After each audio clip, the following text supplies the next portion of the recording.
Oh my god. Oh, what a team. What an incredible team. The beautiful thing about Vermont is that families are provided with options. They have choice in where they give birth and what their postpartum experience looks like. They have access to supports and services. There are so many people that make up the birth and postpartum team, and Vermont is great about giving families access to all of them. I find that two of the biggest issues with birth in the US and worldwide is the misrepresentation of birth in media. People don't really know what birth actually looks like and where it can actually take place. Vermont makes options more accessible, so people in Vermont see all different kinds of births. Providers here support all different kinds of births. And that's what the Vermont experience, the Vermont birth experience, really is.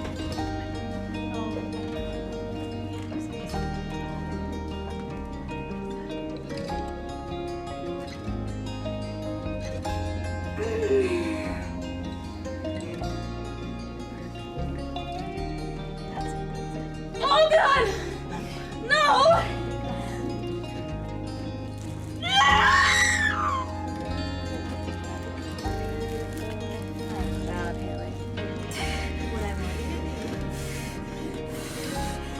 Slow, slow, little pushes. Go for it, little pushes.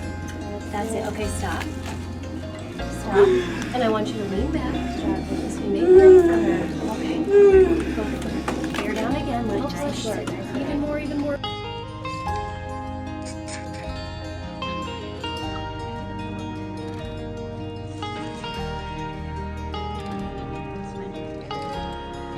I expected Bryson to have a full start.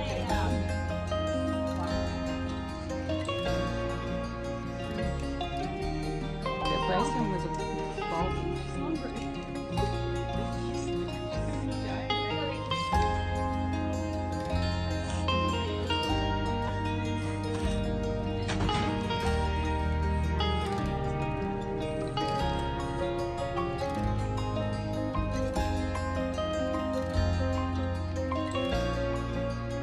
I think that people should be able to deliver wherever they feel safest and with whom they choose. And so different provider types in different settings all goes to that goal. I also am very passionate about, having that decision of when and how I'm having a child. I opened a birth center in Texas and practiced in both places for a while. And then we moved up here because my husband's father got sick, and noticed really quickly how different the landscape for midwives and out-of-hospital birth was up here. That really informed my decision to stay in midwifery. Moving up here, stuck my toe in the water by assisting here at the birth center, and then made the decision about a year after that to join a group practice, which was Sacred Transitions, which is who we are now. I chose a CPM route. Yeah, I initially thought that I wanted to be a CNM and changed my major to nursing, and very quickly realized that that was not the path I wanted to walk. 2017 is when I licensed here. So being on the border, you guys see a lot of Vermont families delivering here as well. Yeah, I would say quite a few. Yeah. And some people as far over as Manchester, Vermont, traveling a couple of hours to come to the birth center. Yeah. And I think a lot of that has to do with the hospital closures that have happened around Vermont because of kind of the Dartmouth takeover of hospitals. And so we see every year OB units closing down and then whole hospitals closing down. And so a lot of times,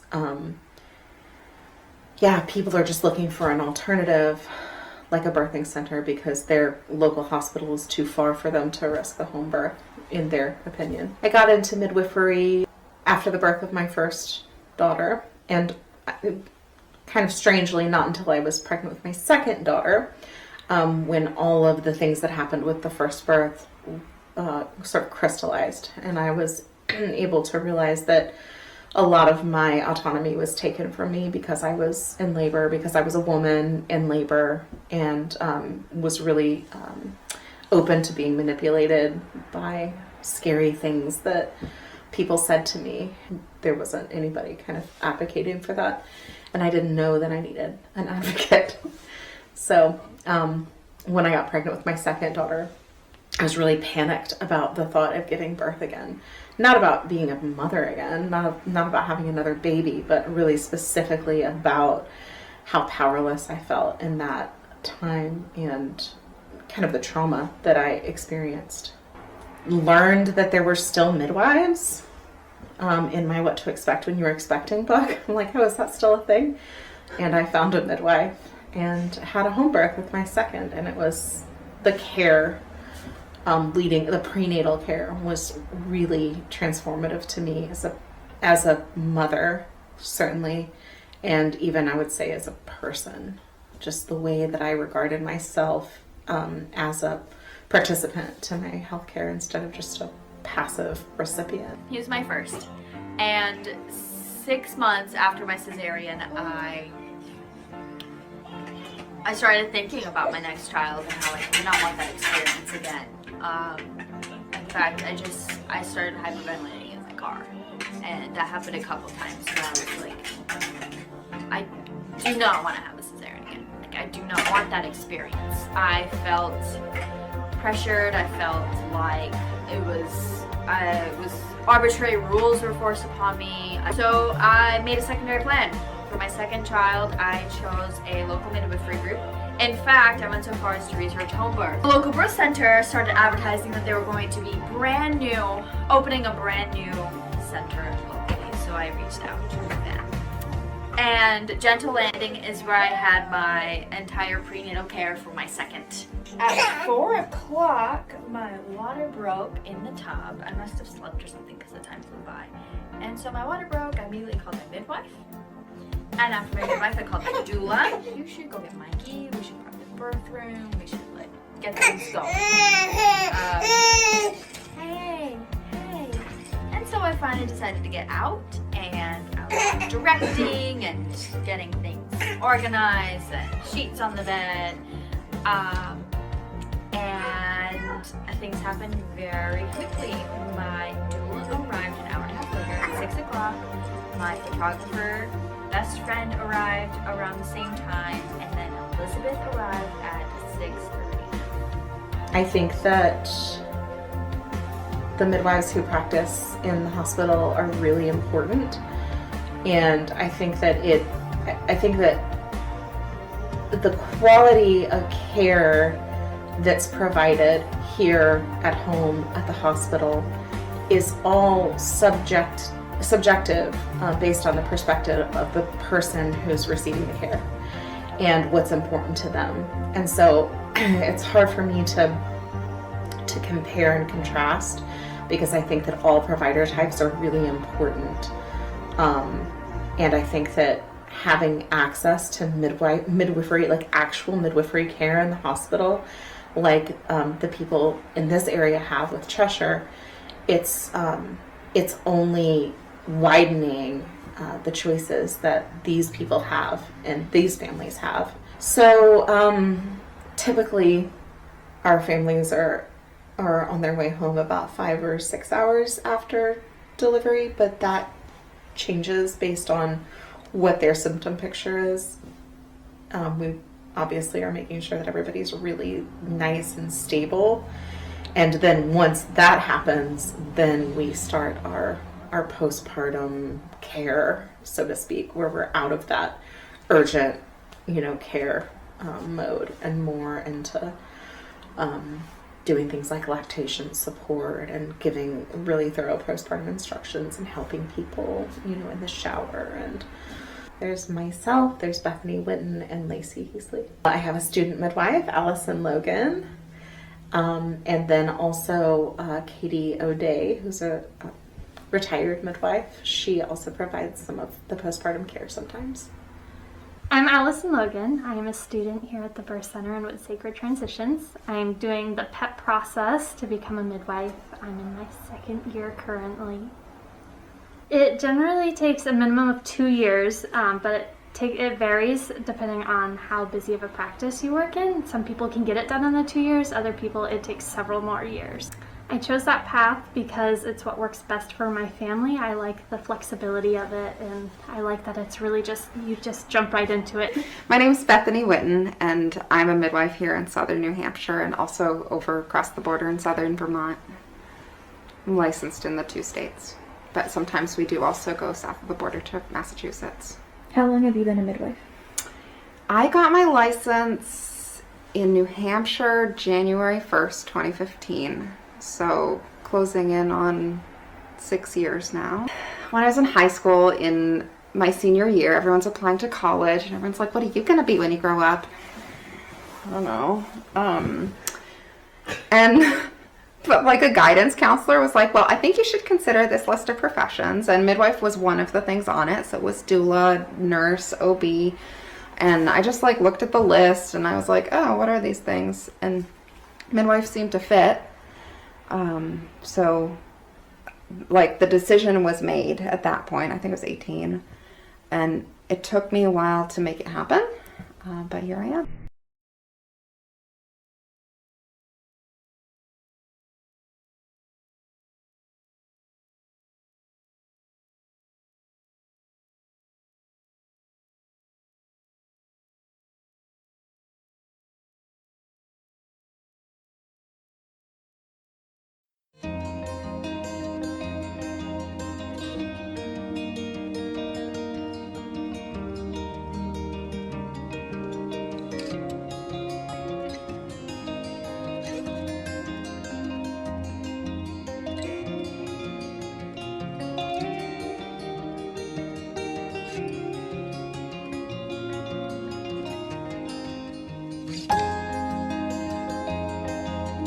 Discovered midwifery when I was looking at colleges. I was 16 and 17, and I realized that when you became a nurse you had options beyond nursing, and I discovered midwifery then, and 17 years old, and I said that's what I want to do, and I beelined it and became a midwife by the time I was 25. I think our Vermont winters are challenging for Vermont families because they're dark and everyone's kind of hibernates here in Vermont, so new moms are typically isolated in the winter. COVID has exacerbated that and made people isolated pretty much from the start of the pandemic. So, but outside of the pandemic, I'd say winters are hard on new families and birthing people. We don't have any out-of-hospital birth centers here. And so because of that, the only option outside of hospital birth is home birth. So I think we have a pretty high percentage for our population for home births. I think we do labor and birth well here. I think we have a wholesome and healthy population. So it sort of, and the culture of obstetrics in Vermont is very inclusive and supportive of a natural physiologic birth as a whole. And so we can support women and birthing people in that way. And in fact, it's not necessarily safer for the mother to deliver in the hospital, but it has been shown to be safer for the baby. Even between healthcare workers, the opinion on the safety of home birth and where people should birth is full of a lot of misinformation. I think that so many providers look at the research without actually looking into the research, and you can say it's easier or that it's safer for a baby to be born in the hospital, but that's because the research that says that it's unsafe for a baby to be born at home is taking into account unplanned home births, is taking into account home births that are unattended or attended by a person who is not trained. It's not looking at safe home births that were attended just by trained professionals. And when you look at that, it is safe to birth at home. I think it's also interesting when we look at the geography of the state of Vermont, and we can talk about, the fact that we don't have freestanding birth centers. That might contribute to the rates of home birth we have, but there's also a lot of people who are willing to just travel across the border to New Hampshire, and we see quite a bit of that. Here, of my 31 years, I've been here 28 of them. As a nurse midwife, I really firmly believe in one-on-one labor support for women in labor, and know that that's crucial to a woman's positive birth experience and good birth outcomes. And as our midwifery service here became busier and busier, and I wasn't able to do the one-on-one labor support myself, I recognized that we really needed to have that availability to women who couldn't afford a private practice doula.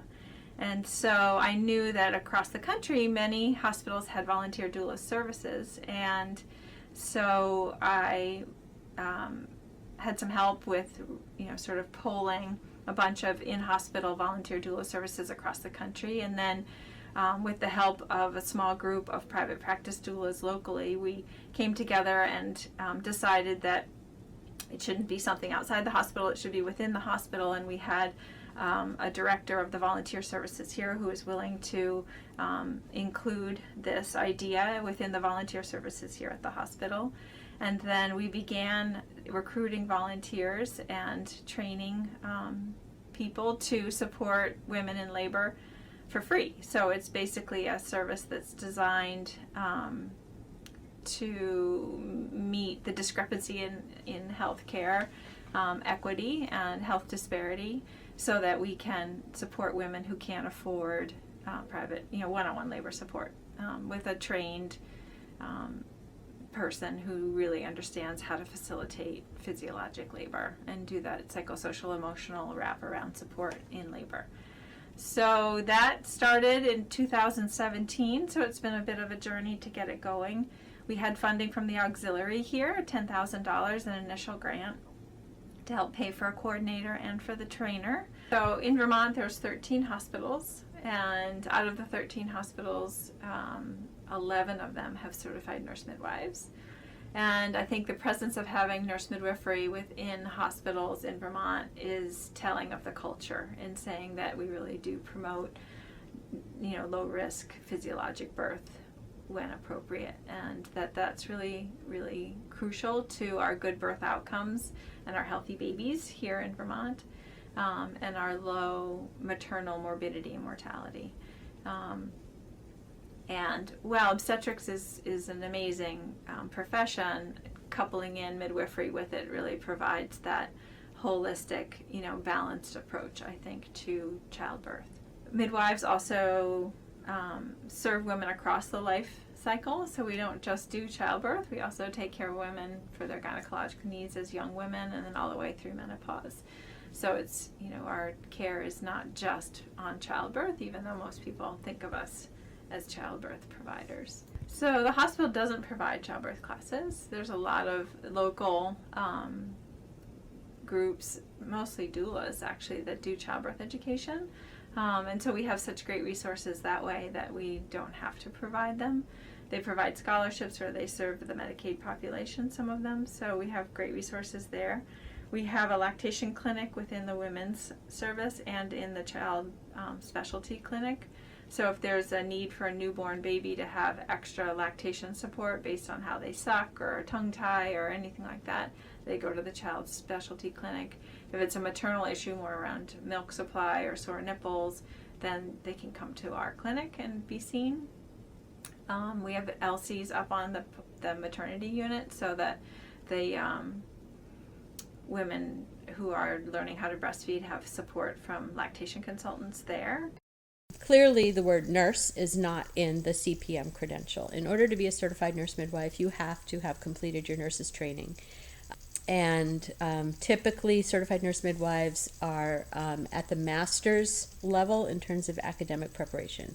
Most nurses are now baccalaureate prepared, and so graduate school for your master's degree in an advanced nursing practice is a master's degree. So advanced nursing practice is not just midwifery. It could be geriatrics, it could be family nurse practitioner, it could be pediatric, it could be mental health. There's so many other specialties. So nurse midwifery is basically, you're a nurse practitioner in women's health, and you do deliveries as well as newborn care.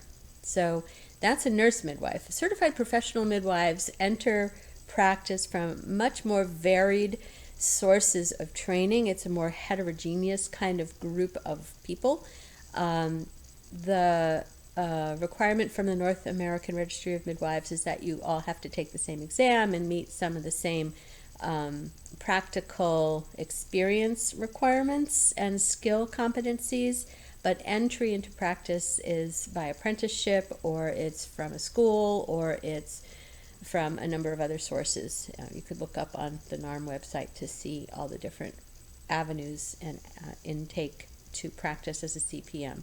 CPMs are not legal in all 50 states the way nurse midwives are, because nurse midwives are licensed through boards of nursing usually, not always, but often. And they practice in hospitals and birth centers and at home, whereas certified professional midwives practice in birth centers and at home, and not in hospitals.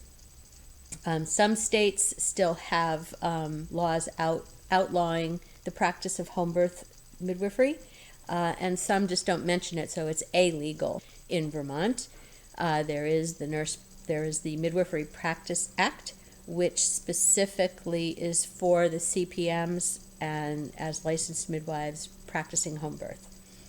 So there are two laws in Vermont. One is through the Board of Nursing, where nurse midwives are part of the Advanced Practice Registered Nurse law, and then the other is the Midwifery Practice Act, which is specifically for home birth. Well, the United States is unique in the world for this bifurcation of types of midwives. And Marston Wagner, who unfortunately has passed away, but he was a huge advocate for midwifery practice, whether it be home hospital or birth center, and he was at the World Health Organization for a while in the maternal health division, promoting midwifery service all over the world. And the way he put it was an accident of history. That was his quote. In the United States, there was an accident of history that ended up being expressed by these two differing branches of midwifery practice and legalities, and also resulting in a tremendous amount of confusion amongst the public as well as amongst healthcare professionals in general, and amongst midwives to a certain extent. Everywhere else in the world, there's one kind of midwife, and the law is clear as to what that midwife can and cannot do and where she does and does not practice. So at this point in time, based on our country's situation with two different kinds of midwives and all different kinds of laws and every state being different and no federal coordination for any of it, we need both, because women need access to care, they need access to choices. What suits one woman for her birthing situation does not necessarily suit another. Some women really do better birthing at home. Some women really do better birthing in a hospital. Some women really shouldn't birth at home or in a birth center because they have too many other healthcare issues or comorbidities or lack of support from their family to do anything other than birth in a hospital. Because birthing at home or birthing in a birthing center requires family support, and a lot of women in our society don't have support. So we need all options open, and if that means that we need nurse midwives and professional midwives practicing, then so be it. Not so much that nurse midwives are important or that certified professional midwives are important. What's important is women have choice, and women have the opportunity to assume the level of risk that they're comfortable with and not have that dictated to them by health professionals who think they know better. Women don't always make the same choices that I would make. I may not think that a woman's choice is wise, but it's her right to make it, as long as she has all the information and is making the choice with her own free will.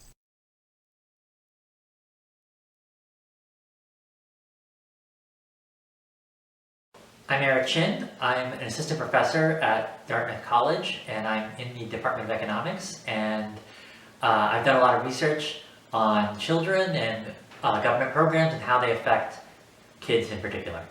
So there's a tremendous body of research from a variety of fields that have studied child development and looking at different programs and whether or not they can be effective for kids. Much of this research shows that these programs can have very powerful impacts, And in particular, programs that are targeted to begin in early life have substantial impacts that even occur in the very long run. So for example, educational programs that target children who are between the ages of 0 and 5.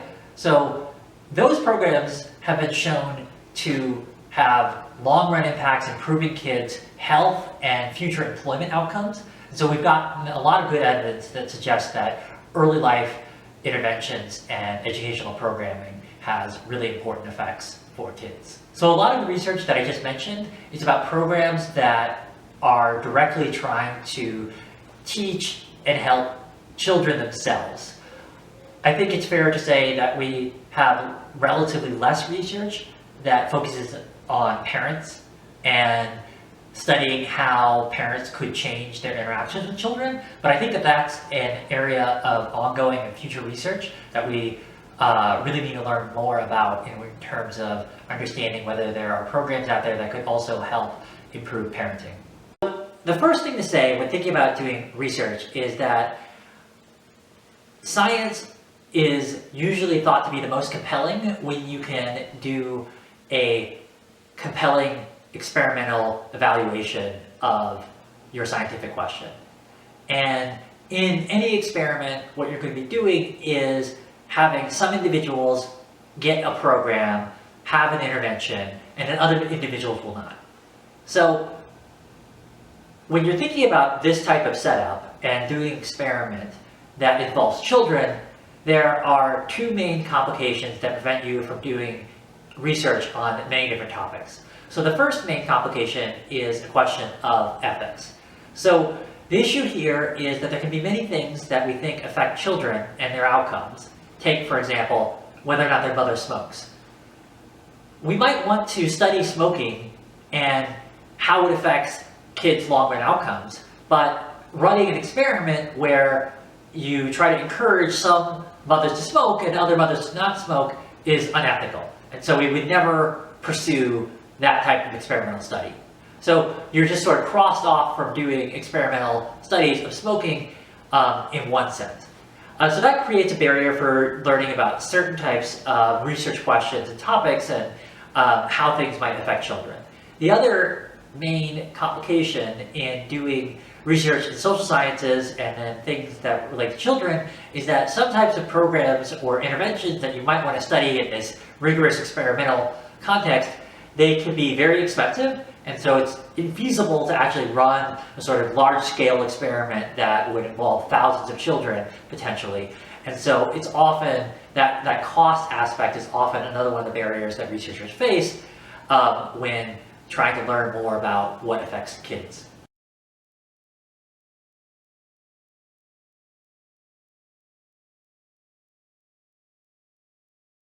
Became pregnant with my first daughter, who's now 14, and it really shifted just everything in my life, as it often does for people. And I started to really be very interested in the emotional, psychological, spiritual side of pregnancy, birth, postpartum, as well as the, amazing science/miracle side of it all. And it just shifted all of my focus in grad school. I ended up taking 4 years to get a 2-year master's degree. I had another baby along the way, my son, who's now 12.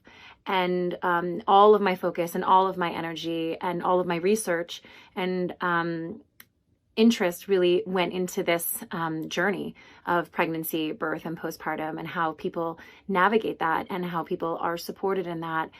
In the last maybe 5 or 10 years, there's been this explosion of interest, thankfully, and opportunities for people in perinatal mental health. And I sometimes wonder if that had happened when I was finishing up grad school, would I have gravitated into one of the clinics or centers, maybe in New York City. So I started teaching prenatal yoga specifically. I was nursing my own children. And so through that, I got connected with the La Leche League, which is an international breastfeeding support network. So I started helping families as a La Leche League leader, we had these meetings at the time where I lived in New York. We had these meetings in people's homes. They've now, I've now have meetings. I've had meetings in lots of different places, but there was something really nice at that moment about that. I could have my own children with me.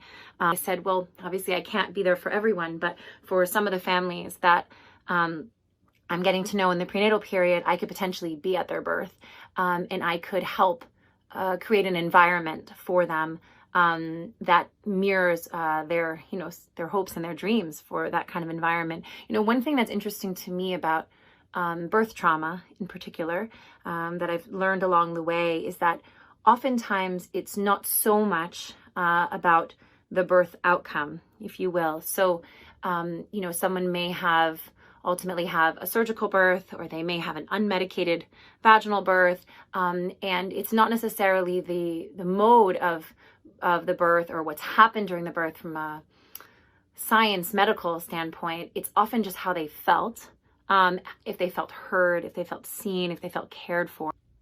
One of my children struggles with anxiety especially, and it's been really hard for them to kind of, throughout the years, this idea of like, mom might leave at any time and who knows when she'll come back, and trying to foster communication with my family throughout that process, but also be really present for my clients when they're going through, this life-changing event.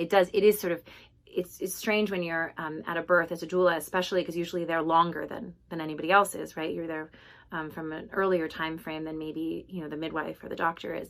And it's almost like time stands still. It's almost like you're in a completely different realm, and the rest of the world is going on with what they're doing. So, before the pandemic, my kids would be, going to school and after school things, and who's picking them up and what's happening now. And they're going to bed and they're brushing their teeth and, all these things. And I'm sort of in this timelessness space when I'm at a birth. So, finding those moments to quickly check in with family, and they always want to know, when will you be back? I'm like, I don't know, I don't know when babies come. Babies come when they come, but that was probably the biggest challenge for me, was the on-call. And it's still a challenge when I'm on call for a birth.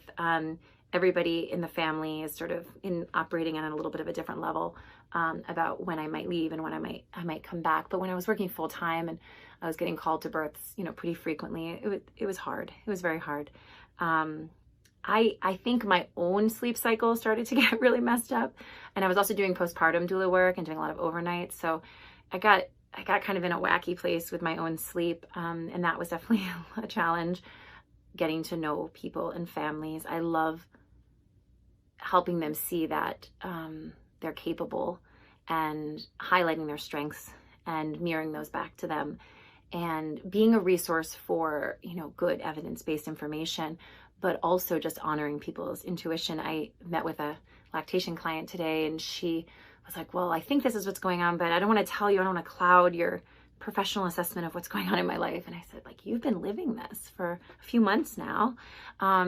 Whatever you have to tell me is really the most important information. And so really telling people that they really do know their body the best. They really do know their experience the best. They know their baby the best. She said, that was so cool. When you guys came in and you just asked me what I wanted, what I should do, because I kept waiting for you guys to tell me what to do. And I was like, yeah. And I kind of kept waiting for Lonnie to tell us what to do. And you knew all along, you were the power. You were the source of the power. Do you think that women have easier births and labors? I think you see less anesthesia use, so it's cost effective. People have less postpartum depression. Doulas are helpful in all kinds of environments. Many people assume that a doula is only for those who want a home birth or a birth center birth, or maybe their main goal is to have an unmedicated birth experience. Every birthing person might have different goals, different ways that they want to labor or give birth. The role of a doula is to support the birthing person's choices, and we do that by offering 3 things. We offer emotional support, physical support, and informational support. These 3 types of support are important in all birthing places and with all birth plans, including hospital births. We help with relaxation and coping techniques. We offer suggestions for laboring positions or making sure that you're drinking enough water. We help you with involving any other support people in the room with you, and we help to amplify your voice in that room. Doulas are specifically important at hospital births because we are someone in the room who is unbiased in that neutral party. We're hired by the birthing person to be part of their team, which means that we report directly to that client. We strive to work with the hospital staff, but again, our main focus is that birthing person. Yet we're slightly removed enough to not be like a family member or a very close loved one. There are many situations where having the professionalism, compassion, and dedication that a doula can really bring to add a whole other level of communication, informed consent, narration of care, and connection. And our support truly is unconditional. In addition to having that extra level of support and guidance in a hospital setting, studies have shown that the addition of a doula to the birth team can be extremely beneficial by decreasing the use of intervention, decreasing the likelihood of a cesarean birth, increasing the likelihood of a vaginal birth, increasing the chance of a positive childbirth experience, and increasing the success rate of breastfeeding. And having a doula present can help lower anxiety, which might help lower blood pressure or just any other, strife or complications mentally and emotionally in the room. We doulas are trained and experienced in the physiological process of childbirth, and we focus on nurturing and informing the birthing person rather than being tied up with the medical or clinical tasks that are already tended to by the hospital staff. We're there for you, and we're there to offer any sort of compassion and help and understanding that you might need in the hospital room, in the hospital environment. So doulas can be extremely beneficial in a hospital, and sometimes might even be more needed in a hospital setting than at a home birth or something of that effect. Most of my clients are choosing to give birth at a hospital, and I've attended anything from an unmedicated home birth to a scheduled cesarean and everything in between. And really, as doulas, we try really hard to focus on the kind of support that you specifically are requesting and that you might need. So whatever that might look like for you, we're here to adapt to that. But doulas can be extremely, extremely beneficial in hospital birth. The bottom line is that your birth experience is too valuable to avoid educating yourself. You can have all this information in your head, but then when you're going to apply it to a situation, every situation can be different. So you kind of have to get a sense of what you need in that situation, and hands-on experience is key. So talking about it and then giving people the opportunity to get their hands on and actually try it and working through a situation. One of my favorite things to teach during childbirth education, which is kind of ironic, is postpartum preparation. Although it's not directly related to labor and delivery, I think it's a really important part of preparation in general. If you don't have a postpartum plan, it's really easy to slip into a hard space afterwards if you don't kind of have a mindset going into it. And so I like to go a lot into a postpartum plan during childbirth education. Things maybe you're concerned about, the different ways that I can support you, and things that you can kind of pick through. So usually we review all of that at that visit. We kind of talk about what are the the core basic reasons why you want a doula and how I can help you. And then beyond that, birth planning. Obviously it's hard to plan for the unplannable, but to be able to talk about, hey, these are the options for X, Y, and Z, or usually the different stages of coping, depending on where you are in labor, might be better suited for different coping techniques and stuff like that. So we would kind of take it up a notch and go the next level. Once we kind of figure out what kind of a birth and experience and support you're looking for, we then take it further to talk about the different techniques and stuff and ways that even unit can be involved, and to even practice some of those things ahead of time. So usually that's what the first prenatal visit is depending on the package that you choose, or if you wanted additional prenatal visits, we could talk about anything that comes up. We could talk about optimal fetal positioning. We could talk about if you wanted the lactation education piece of it, if you want any of breastfeeding class type information or whatever, kind of just roll with it. Really anything else that comes up. For prenatals, if we do a visit either in person or on Zoom, for Nick come? Oh, always. Okay. Yeah. I feel like it's important for like us all to, like the three of us, to be able to talk. There are some partners who aren't as like, they're not like, they don't want to be as hands-on, or maybe there's just some stuff that, you know, like the birthing person and that they want to talk with just the doula about. But most of the time I feel like it's extremely beneficial for like the three of us to be able to like be on the call all together or be in person all together. Cool. This is exactly what I want. I'm like more or less along for the ride and support. So, like, I want to be as involved as possible, but I want her to be as comfortable as possible. Yeah. So, it feels really nice. Good. It's important. I feel like I hope that you get to have like a good experience too, because I think a lot of people kind of just look at the pregnant person, the person who's carrying that baby, who's gonna give birth to that baby. Like, you also are pretty invested in this experience, so I feel like it's important that you don't get like left behind or pushed aside. So yeah, I'll be the one who's like, have you had anything to drink though? Have you eaten recently? Like, I like checking in on you too. So. Cool, that's good. So helpful, thank you. Yeah, I don't usually eat during the day anyway, so. And that way, you know, Allison, you don't have to worry about, you know, is he being, you know, tended to in that way. Like, there's so many eyes and hands, like, focused, ready for you. But it's also important that, you know, Nick, you also feel like people are there. Obviously, if she's, like, pushing and then I've never had this, but if you, like, passed out or, like, got a little lightheaded, like, honestly, I've had midwives and OBs be like, sit down, like, we really can't do that right now, like, you know, that kind of thing. But yeah, I might be the first. I'm not planning on passing out. I think you'll be really great. I think that you'll surprise yourself. I think you'll be great. I'll probably cry a lot, but I don't know if I'll pass out. He's already cried so many more times than I have. You know what? I'm used to that too. No worries. Tears are normal, and any feelings that you have are completely valid, completely normal. So it's all good. Just let it happen. For me, one of the most important things, I have both a boy and a girl. One of the most important things to me was I was in there with the delivery, and I got to cut the umbilical cord. People think that's gross, or, you know, to me it was very symbolic because it was the first time I could share in that joy that my wife had been experiencing for 9 months.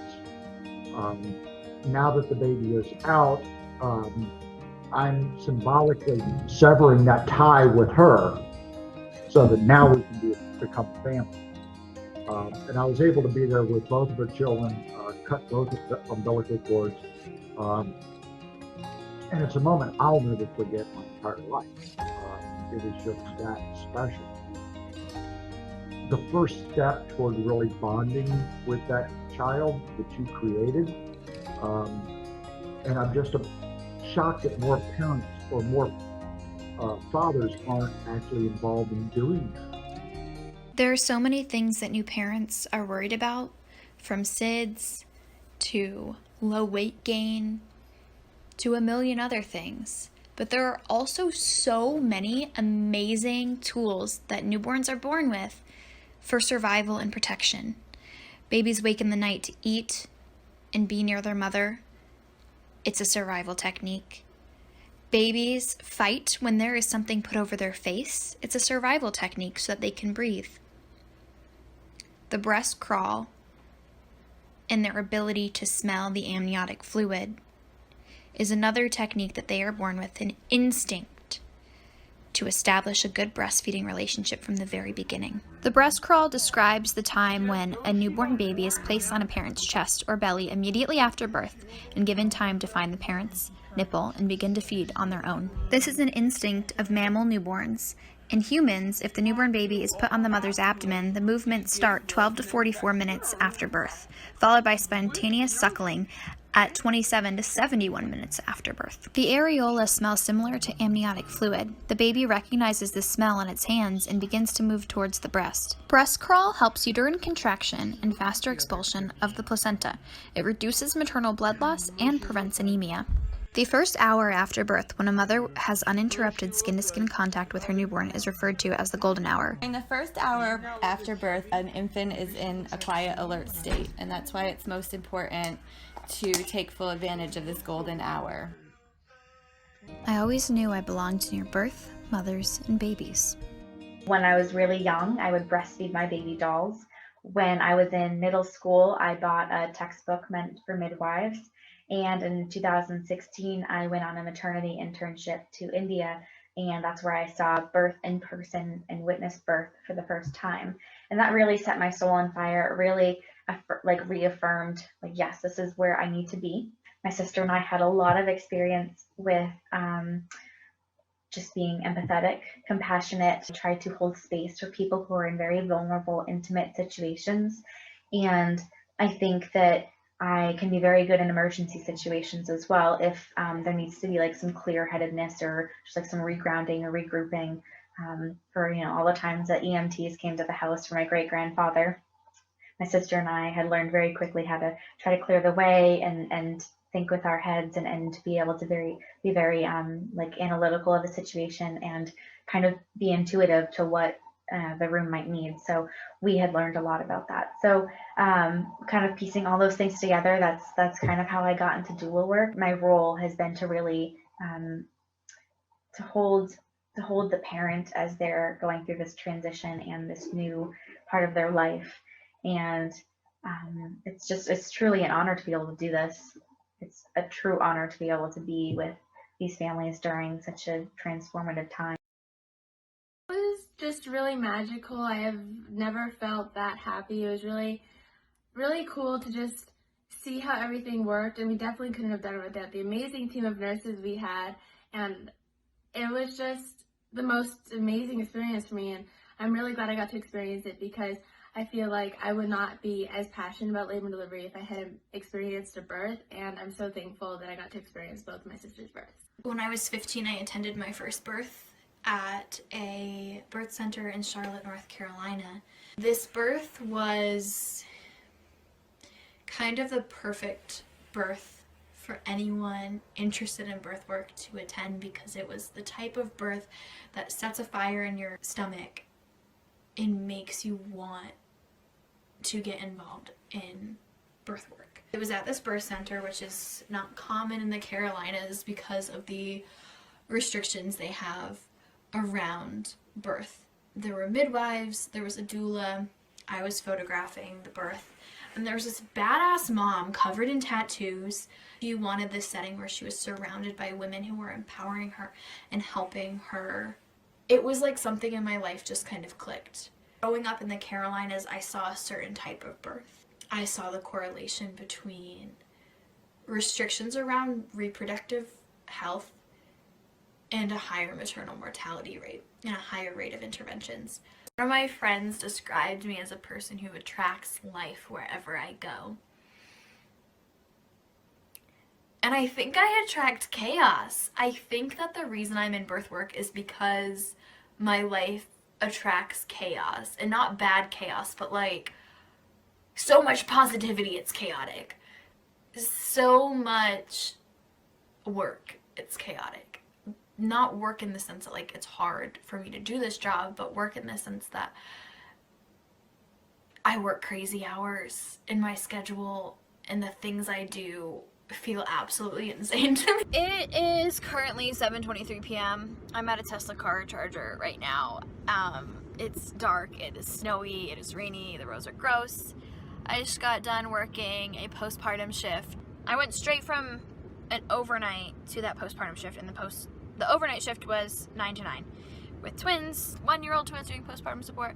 And now I'm charging my car and going to grab donor milk from a family that lives in the Upper Valley to bring it down to the Monadnock region of New Hampshire first thing in the morning for a twin family who needs milk.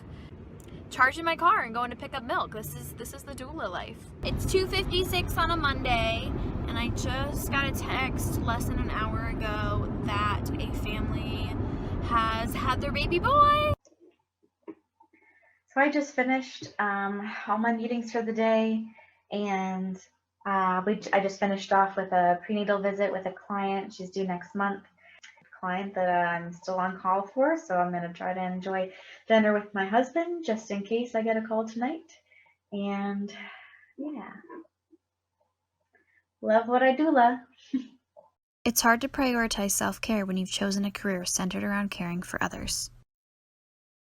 I am really lucky to have friends and family around me that support my doula work, and I think it'd be really hard to do it without the support of friends and family. Being on call and having kind of varying schedules can be difficult, both as a doula and as a partner or as a family member. There's been holidays that I've missed for birth, important milestones, but my family all really understands, and the people around me understand that it's what I love to do. And so they've been really supportive with that. Outside of the birth world, I would say not enough people know what a doula is. There have been times where I've set up to go on dates and I've had to cancel last minute because I had to go to a birth or a postpartum client called. I have definitely used birth as an excuse to get out of a date I don't want to go on. It's an excuse that nobody questions. I just make sure to mention up front that I live life on call, and if I'm getting a weird feeling and I don't want to deal with the confrontation of canceling a date because the guy is a creep, I'll just say I'm headed to a birth. I also kind of pride myself on the education I've provided a lot of young men with, because on dates they ask a lot about my career and I'll tell them about it, and maybe things don't work out with us and there's not a second date, or we decide to be friends, but I think one day their future wife will be thanking me because they now value birth support so much more than they ever did before. It is an important part of the job, kind of being on call. So yeah, dating's interesting. I think it's no different than dating if you were in any other position, either if you're on call or if you work overnights. You find people in your life that'll support you. I think it's more a passion and a career put together. And that can be hard on family members, friends, and significant others. It's important to have really supportive people in your life because it can take an emotional toll on you. The long hours, really throwing yourself into work, you can come home pretty drained. And sometimes it's really nice to come home and just have a cup of tea ready for you and the bed made. That can make a world of difference. I'm pretty lucky to have friends and family in my life that are supportive. The hours can be long and unpredictable. I could be gone for 3 days at a birth. I've missed holidays, I've missed birthdays, but everyone really understands and has been super supportive of everything that I'm doing. But I think it's important to just explain that from the get-go. And if they're a person that wants to be in your life and wants to be supportive of you, you'll know that pretty right off the bat. It can be hard to be really flexible as a partner, especially if they're working a regular 9-to-5 job. It can be hard to kind of flip the switch and understand, why would you want to do that? Why would you want to be on call? Why would you want to be gone for 3 days and leave me with having to cook and eat and take care of things? But I have talked to other doulas that find really supportive partners and supportive family, and it can make a huge difference. For me, it's about being able, I want to be able to work. I want to be able to serve. I've been 99% virtual for the past 10 months. I've been supporting families, a few in Vermont and many in New York, and really just all around the country. Been supporting them virtually through virtual lactation work. I've supported some doula clients virtually that live in New Jersey, and I supported them through FaceTime and lots of meetings before and after their babies were born. And I've been able to do, like I said, some birth doula work here. One of the things that really blew my mind, I attended a birth at Bennington Hospital. One of the things that really blew my mind was that all the things that I wanted for families in the city, all of the sort of care and the thoughtfulness and the slow isn't really the right word, but the like pause and the reverence around the importance of their birth, all those things that I always had to sort of in many ways work against the current in a lot of New York City hospitals to sort of create that space. It was like very much there in sort of kept saying like, this is how things should be. This is great. So I have to say that I was very impressed with the way the family that I was working with was supported at Bennington Hospital. I was really impressed with the care and the thoughtfulness around, informed decision making and questions being answered and not feeling rushed, not having babies taken away really fast unnecessarily, which is something that in New York and New Jersey, there is just sort of a rush. There's a lot of people giving birth. And so the nurse that comes in to weigh your baby, she might show up 30 minutes into the golden hour instead of an hour because she's got a bunch of other babies to go weigh. And I lived that reality when I was working in a hospital in Hoboken, and I sort of understood better why what we consider to be best practice isn't always practiced because of time constraints and staffing constraints, which is not an excuse. It should always be a practice for families. Families deserve that. But I could see why it wasn't always practiced. And here it just felt like there was like some spaciousness. I guess that's the word. There was spaciousness around the experience. And that created this sense of kind of reverence and awe around that family and them getting that care in that way. Basically all my close friends are birth workers, so or therapists. And I think it makes sense because we all understand each other. And, if I am stressed about something or concerned about something, I can reach out to my friend who's a lactation consultant, and my friend who's a therapist, my friend who's a birth doula, my friend who's a midwife, and we understand each other's challenges and successes. It's also reaching out when something really joyful happens. Oh my gosh, I can't believe, these twins are exclusively breastfeeding, which is everything the mom wanted, and it's actually happening, ideally see me as somebody who kind of comes in under them to serve and support and lift them up and hold them if things are hard and then watch them soar. Because I was low income and on state insurance, so I was on Medicaid, everything is supposed to be 100% covered. Natal, postnatal, birth, delivery, like everything. I qualified under that plan. However, under this 100% coverage, I had to pay my midwives $2,500 out of pocket. The midwives told me that insurances do not have the codes, have decided to arbitrarily not create codes for the services they provide. Families who come here for care, they may initially want a birth center birth and then realize that their Medicaid coverage, their insurance is not going to pay for a facility fee. So they end up choosing a home birth. And some people are able to choose a home birth. They don't live in a tiny apartment where they can hear their neighbors through the walls, but some people don't have a home setting that they feel comfortable having a home birth. So that barrier to access is kind of a big deal. Maternity care is really there's some low-hanging fruit there.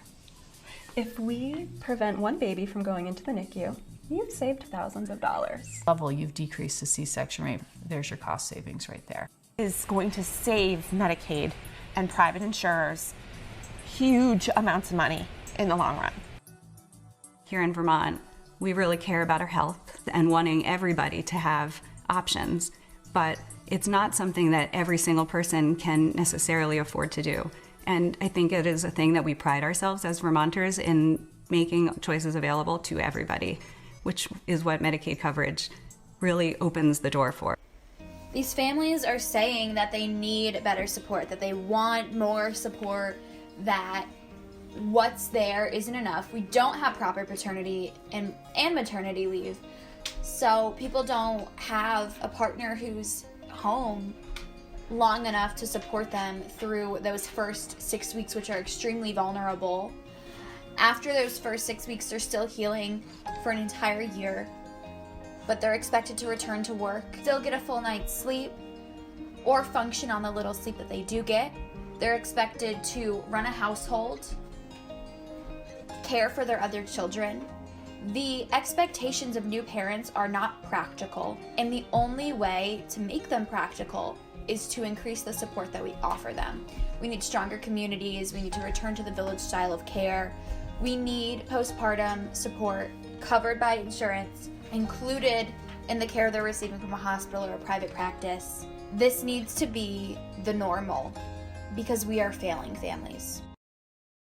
I remember sitting on the couch with my 1-month-old at 1 a.m. We were both crying.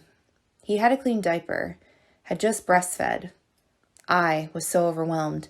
I didn't know what else to do. I could only cry with him. Meanwhile, my husband was getting the best night's sleep. I was resentful and tired. After making a deal with my husband, it all became better. He would take care of him as soon as he was home from work and would make sure I sleep in on weekends. I would do what I called night shift. I'm so thankful now for my husband and his understanding. My birthing experience was extremely traumatic for me, but my postpartum was worse, honestly. The first week I was losing my mind. It's honestly unexplainable, but it's so real and so scary. I was experiencing a complete flip-flop of life. I went from being a 20-year-old kid to a 20-year-old mother, and it smacked me in the face. My baby girl was in and out of the hospital with a cold for the first 3 weeks, and it took such a toll on my mental health. We're almost 2 months in, and now I'm finally okay, but it was extremely hard for me in the beginning. I had twins. The 4th trimester left me broken and defeated. There just didn't seem like there was enough of me to go around. I was sleep deprived, failed at breastfeeding, which I wanted so badly to do, had severe PPD and PPA. I was lost and felt so deeply, completely alone.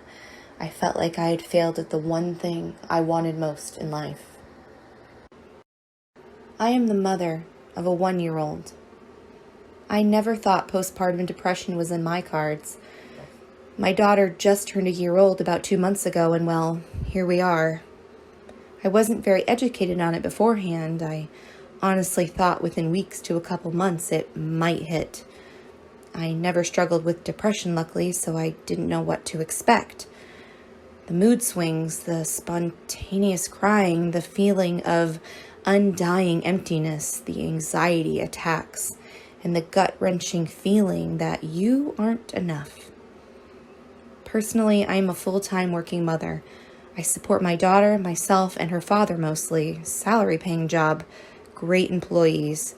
But that feeling, the one that keeps me up until 3 a.m., crying in the bathroom when I have to be up at 6, that's when I knew something wasn't right. I've been receiving help professionally as of recent, and my fingers are crossed. Just know that even 1 year past postpartum, you are still at risk and susceptible to it. Seek help and do the best you can. My child is everything to me, but if you don't get the proper help, how can you be a proper mother?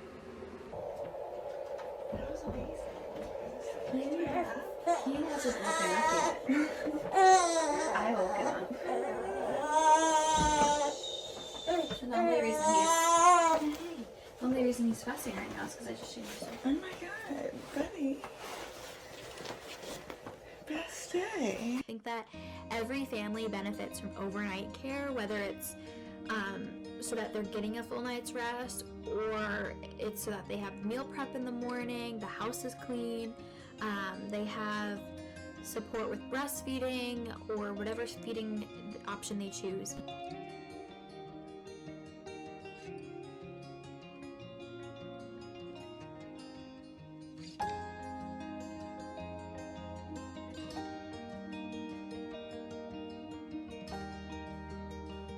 Hey guys! Any questions they have, whether that's about diaper changing tricks, how to do a swaddle, when the soft spot on their baby's head will be gone.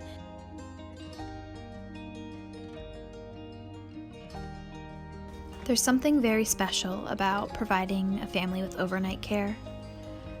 The peace and quiet of the night when the whole world is still and it's just you and a little baby. The stresses of a day, the anxieties and burdens that are causing me whatever kinds of feelings all seem to disappear.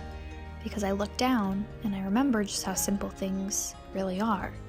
I look down at that baby and I think of the world that that baby's gonna live in, and the person that baby's gonna become, and the lives that they're gonna impact.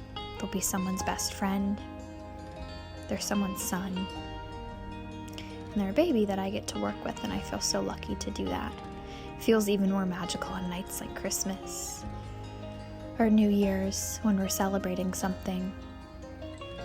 And it goes from that intense celebration time to everyone asleep in the world just quiet again. I don't think that's something I'll ever take for granted. If he's gonna go down around 7, eat a late dinner, and one of you do bedtime while the other one is making dinner, and then go and eat dinner together. Okay. If he's like calm during dinner and you guys want to eat at like 5:36, like whatever time you usually eat, go for it. Right. But if it's like consistently being that time of night where like that's his witching hour and he's fussy, one of you take baby duty, do his bedtime routine, get him down, and then the other one focus on dinner, and then you guys can like come together and eat and have that time. Yeah. Both my sister-in-laws have had night nurses. I don't think that they had doulas. They had both had night nurses and said that it was like a saving grace for them.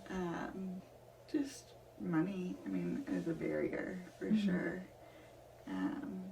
I was talking to a friend who's from Montreal, Canada, the other day, and we were talking about just childcare. She has 7 friends that have given birth in the last year up in Montreal, and daycare is a flat rate of $7 a day, which, like, daycare in the US is so expensive and like hard to come by, and getting a night's sleep so that I can deal with the day, like that I can like manage days like feeling normal. Like I feel normal throughout the day, which I never expected.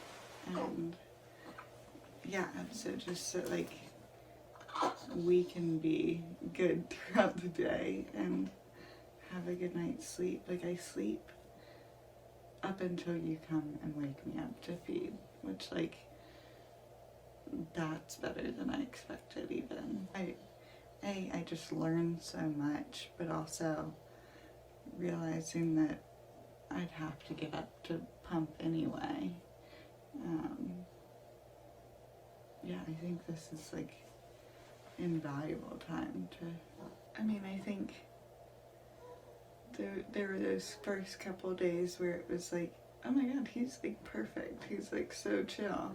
And then like, of course I knew like at some point it was gonna get harder, and like that like there would be times where we wouldn't know how to calm him down.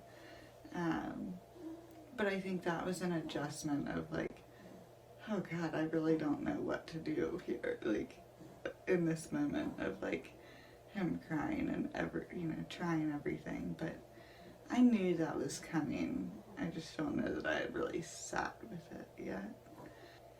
It's purposeful when he cries, that like there's something that he needs, and it's just figuring out what that is. But like you have the ideas behind it, like, and everything, and so it's just kind of putting more tools in the toolbox of like, oh, like that makes sense. I do feel prepared, and like in a lot of ways. There was a moment yesterday or 2 days ago where I was like, oh shit, we're only 12 days in, like how are we gonna get to a month? Like are we gonna be okay?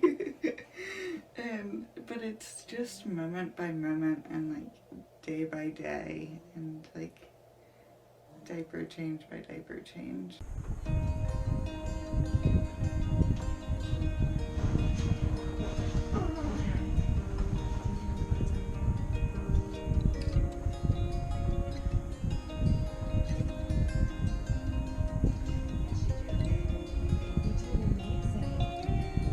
The moment a child is born, the mother is also born. She never existed before. The woman existed, but the mother, never. A mother is something absolutely new. This is how we take the fear out of birth, by honoring and embracing all the many possible variations that birth encompasses. In this way, every birth is a natural birth. Each of us is part of nature, not separate from it, and nature is always stunning in its variety. Your birth, then, is part of the natural world, however it unfolds. Laura Lynn Curtis.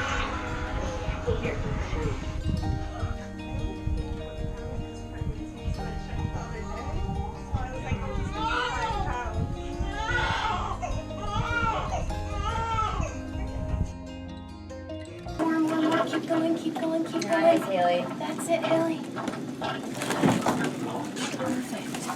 Okay. Really Haley, do it again. No, you're gonna push her out. You can do this, Haley. That's it. Here comes your head. Nope, let's bring your legs back. Nice Legs job. back. There you go. Great Good. job, Haley. Okay, go again, Haley. Someone once said, if I don't know my options, I don't have any.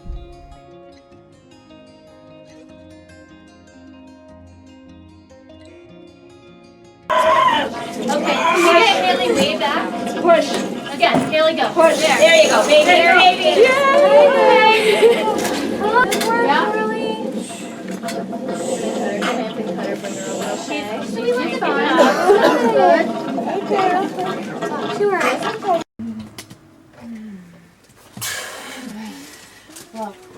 Good job, good job. Go, go, go.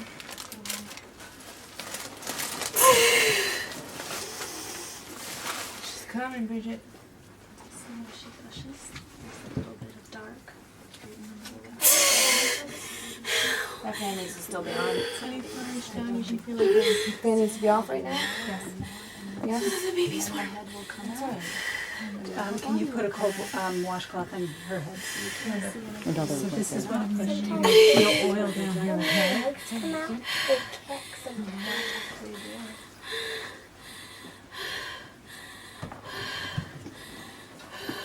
Want to touch her head? Are you okay?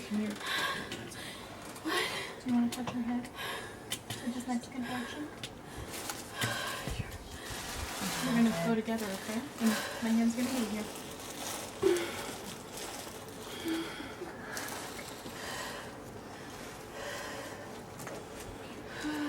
Can you see?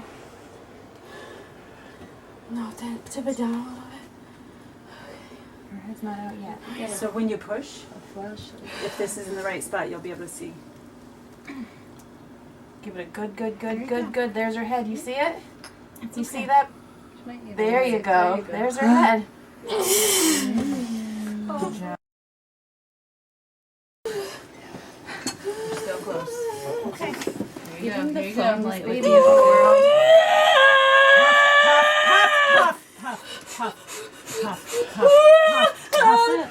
I can't. You can. She's right there. She's good. There she is. Oh my God. You're doing it. Your baby's right there. I can't stop. Do it. That's okay. There she is. Yep. There you go. Get her out. No problem with that shoulder. Oh my God, it's a little hand.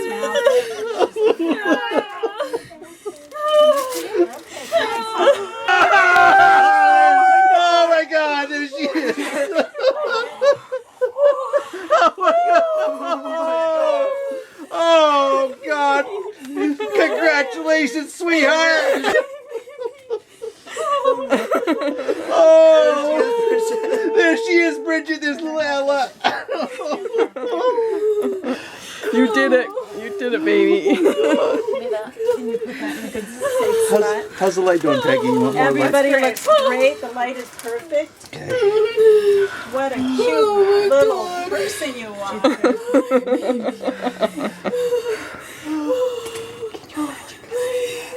I can't believe we did it.